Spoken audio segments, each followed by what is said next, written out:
Good morning. Today we'll continue with anti-diabetic drugs. So we'll look into the slides, what we learned in the previous classes. We learned about diabetes mellitus, definition, type, risk factors, pathogenesis, complications. We learned about the treatment. Treatment included two things. One, insulin. The other one is oral hypoglycemic drugs. Among insulins, we learned how insulin is synthesized, secreted, what is the mechanism of action of insulin, what are the pharmacological actions, uses and adverse effects of insulin. Today, in the last class, we also learned about insulin preparations, that is regular insulin, ultra lente, lente, NPH, and we also learned about insulin analogs. That is aspart, lispro, glolucin, glargine and detimum. We also learned about insulin delivery devices, that is using a syringe or a pen or a computerized pump. We also have inhaled insulin. This is what we learned in the previous classes. Today we'll continue with the other class of anti-diabetic drugs. Those are oral hypoglycemic drugs. We'll learn in these headings, under these headings, mechanism of action, pharmacological actions, uses and adverse effects of each group. So first let's look into the classification of oral hypoglycemic drugs. Those are sulfonylureas, biguanides, glutazones, meglitinides, alpha-glucosidase inhibitors, incretin-based therapies, SGLT2 inhibitors, amylin analogs and dopamine agonists. Let's look into each one of the groups. Before we understand this, we need to understand a few things about how do these oral hypoglycemic drugs function.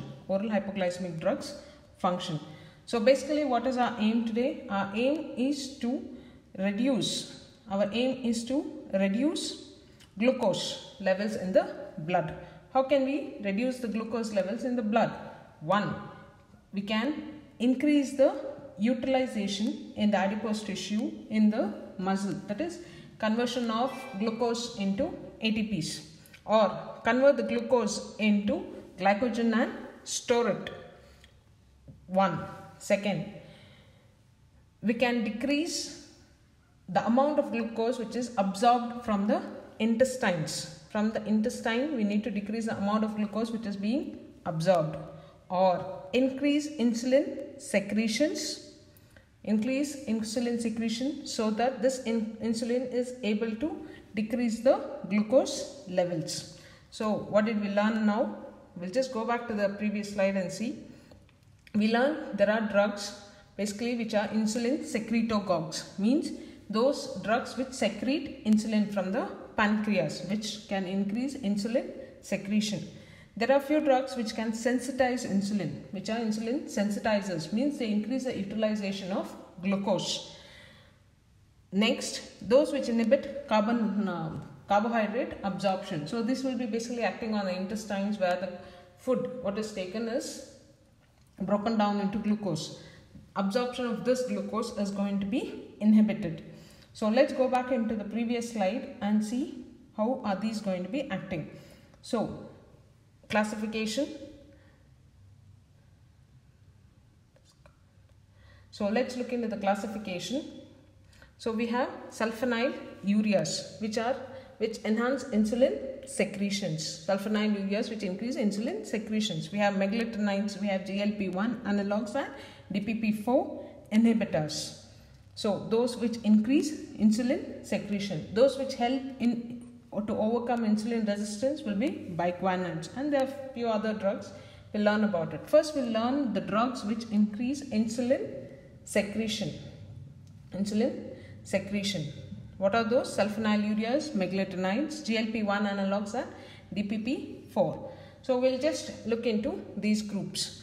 What are the drugs in sulfonylureas? Sulfonylureas are a group. So what are the drugs in that? We have the first generation and the second generation compounds. The first generation are tolbutamide, chlorpropamides. Second generation, glibenclamide, glipizide, glycoside and glimepiride.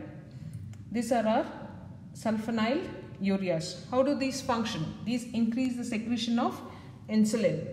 For this, already we have learned how is insulin secreted. Insulin is secreted in the beta pancreatic cells of pancreas.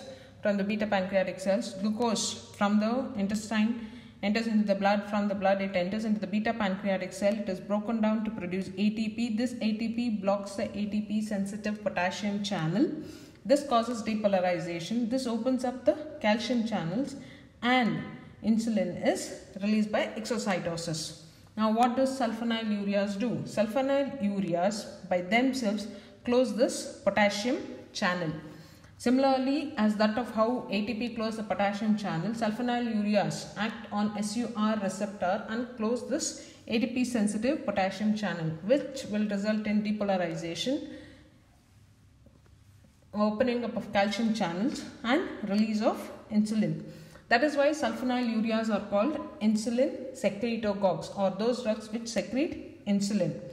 This also depicts the same, where it shows sulfonylureas blocking the potassium channel, causing depolarization, which opens up the calcium channel.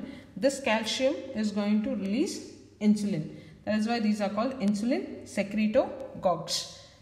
So let's revise into what is the mechanism of action of sulfonylureas. Sulfonylureas bind to SUR receptor, SUR subunits or SUR sulfonylurea receptors. They close the potassium channel. They cause accumulation of potassium, which is going to cause depolarization, and these cause opening up of the L type of calcium channels. This is going to cause insulin secretion. So, how is insulin? What are the pharmacological actions of insulin? Insulin is going to be secreted especially in the late phase.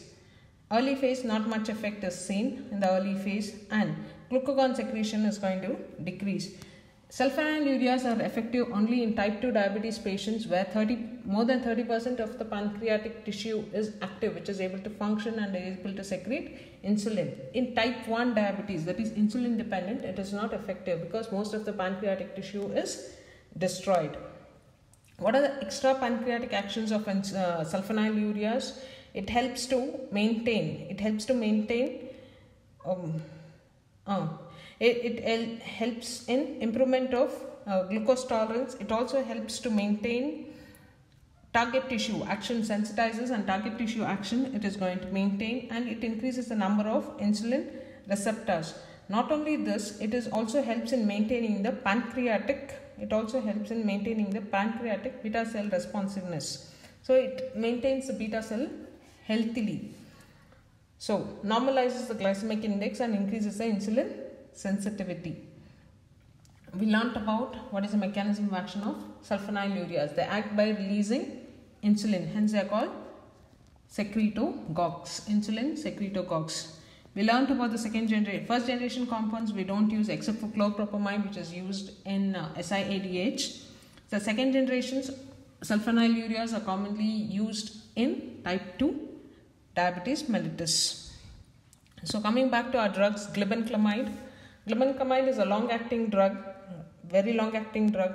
Duration of action is 18 to 24 hours. It will be able to reduce HbA1c by 1 to 2%. What is HbA1c? In the previous class, we learned that HbA1c gives us an average of 2 to 2.5 months average of glucose levels in the blood. So it will be able to reduce it by 1 to 2%. What is glimepiride? Glimepiride has a relatively lesser half-life of around 5 hours. 1 to 4 milligrams per day is usually given. 1 to 4 milligrams is going to be given. So, glipizide is one more drug with a half-life of 2 to 4 hours, and it has a high potency. What are the pharmacokinetics of sulfonylureas? These are given orally. They are well absorbed, highly plasma protein bound, and it is metabolized by liver. So any liver dysfunction is going to alter it, and they are excreted. So you have to be given. These patients who have liver and renal dysfunction should be carefully administered sulfonylureas. What are the adverse effects of sulfonylureas? Sulfonylureas release insulin. Hence, the most important adverse effects of sulfonylureas are going to be hypoglycemia, similar to that of insulin. Insulin also is known to cause weight gain. So sulfonylureas are also going to cause weight gain. So hypoglycemia, in whom it is common? Elderly, those taking glibenclamide, the longer acting drug, those who have hepatic diseases, in them it is common. Because it has a sulfur molecule in it, hypersensitivity reaction to it is also very common, like rashes, urticaria, photosensitivity, agranulocytosis. Weight gain, as told, insulin is known to cause weight gain. Similarly, because this acts by releasing insulin, this also causes weight gain. And there are certain non-specific adverse effects also. So chlorpropamide, as we learnt, it is used in SI-ADH, inappropriate secretion of ADH hormone. This is known to cause cholestatic jaundice, alcohol intolerance, that is disulfiram-like reaction, and dilutional hyponatremia. Where do we use sulfonylureas? We use sulfonylureas in type 2 diabetes mellitus because some amount of pancreas is at functioning.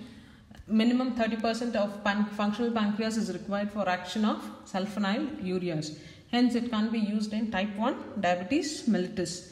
And in diabetes insipidus, we use chlorpropamide. We also know that this drug, sulfonylureas, is highly plasma protein bound.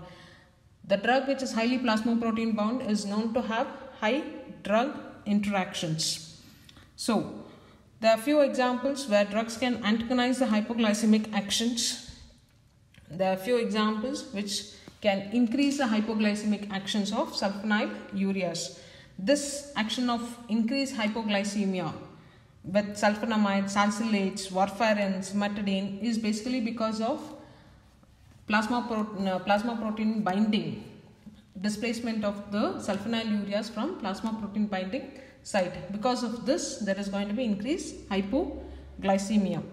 If you give drugs like diuretics, corticosteroids, OCPs along with sulfonylureas, blood sugar levels are not going to reduce as expected. So we'll look into one more group, that is meglitinides. Meglitinides are also drugs which increase insulin secretion. What are the drugs in this? Repaglinide and natiglinides.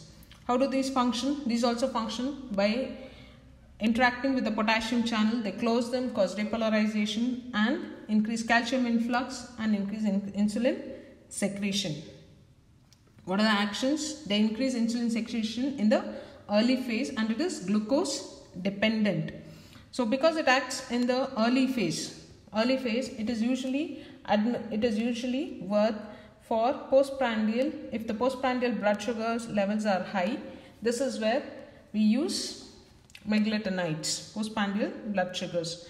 Pharmacokinetics orally given, absorption is good. So what are the adverse effects? Similar to that of sulfonylureas and insulin, it is going to cause hypoglycemia, weight gain, other things like headache, dyspepsia, arthralgias, leukopenia, nausea and dizziness. Where do we use? We use in type 2 diabetes mellitus, especially to control postprandial blood sugar levels. So this can be even combined with sulfonylureas or used as an alternative. But episodes of hypoglycemia are going to be lesser with meglitinides, where we are not going to be using it in hepatic and liver diseases.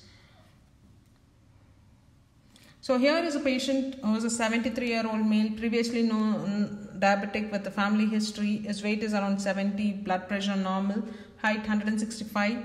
His FBS is 256 and PPBS is 380. His HbA1c is 9.6 and there is no ketonuria. So what do you advise this patient? If you look at this patient, his blood pressure is normal, he has a family history and he is known case of diabetes mellitus. Let's assume he is not taking any medications. His weight is normal, appropriate. He is not obese. His height is 165 and weight is 70. He is not that obese. So we can actually try insulin or sulfonylureas in this patient. But we would prefer giving PPBS is on 380. Normal is 200. So we need to reduce by 180. So his PPBS is hugely large. So to control PPBS, we can give meglitinides along with sulfonylureas or sulfonylureas along with any other group of drugs like metformin, biguanides we can give. If you look at HbA1c, it is 9.6. If you use sulfonylureas, we can reduce it only up to around like 8. So what is the normal HbA1c? 6.5. So we need to add at least 2 drugs in this patient to reduce his blood sugar levels. We'll continue with this class with the next group of drugs, that is biguanides in the next class. So today we learnt about sulfonylureas and meglitinides. These two are insulin secretagogues. In the next class we'll learn about biguanides. Thank you.